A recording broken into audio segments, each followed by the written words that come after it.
வணக்கங்கய்யா. நீங்க வந்து ஏற்கனவே உடம்பு முடியாம வந்தீங்கய்யா. உங்களுக்கு வந்து நான் இந்த குளோரோஃபில் குடுத்தேன்.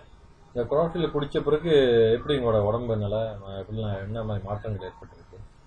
கடந்த ஒரு ஆண்டாகவே ம். ஒரு ஒர்க் பண்ணனாவே ஒரு மயக்கமா இருக்கும். ஆ. உடம்பு ஸ்டேபிளா இருக்காது, சீரா சரி. இருக்காது. ஆ. ஸோ இந்த இந்த குளோரோஃபில் குடிச்ச பிறகு ஆ. உடம்பு அந்த மாதிரி இல்லை, நார்மலுக்கு வந்துருச்சு.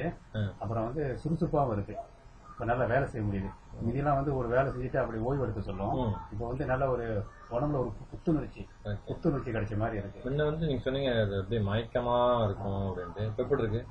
இப்போ நல்லா இருக்குங்க, உடம்பு நல்லா இருக்கு.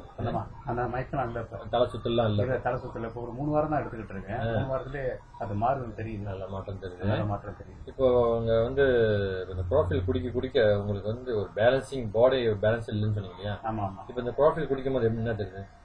குளோரோஃபில் குடிச்ச பிறகு அறவே இல்லை, நார்மலுக்கு வந்துருச்சு உடம்பு. அதாவது உடம்பு நல்லா பேலன்ஸா இருக்கு. முன்ன சொன்னீங்க அப்படியே உடம்பு உட்காந்தா அப்படி உட்கார்ந்தா அப்படியே, இல்லை. ஆமா, சோர்வா இருக்கும். சோர்வா எப்ப பார்த்தாலும் சோர்வா இருக்கும். ஒரு மயக்கமா இருக்கிற மாதிரி இருந்துகிட்டு இருக்கோம்.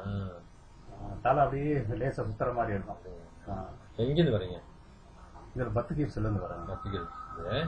சரிங்க. இன்னொரு விஷயம் என்னன்னா, இப்ப பாட்டியத்துல இருந்து மசாஜ் பண்ணீங்க இல்லையா? ஆமா ஆமா. மசாஜ் பண்ணோன்னா எப்படி இருக்கு? மசாஜ் பண்ணோன்னா உடம்பு லைட்டா இருக்கு, கொஞ்சம் இன்னும் லைட்டா இருக்கு. கொஞ்சம் பாக்குறதுக்கு உடம்பு நல்லா இருக்கு, நல்லா இருக்கிற மாதிரி டக்குன்னு இருக்கு. டக்குன்னு இருக்கு. சரிங்க, ரொம்ப நன்றிங்க. சரி.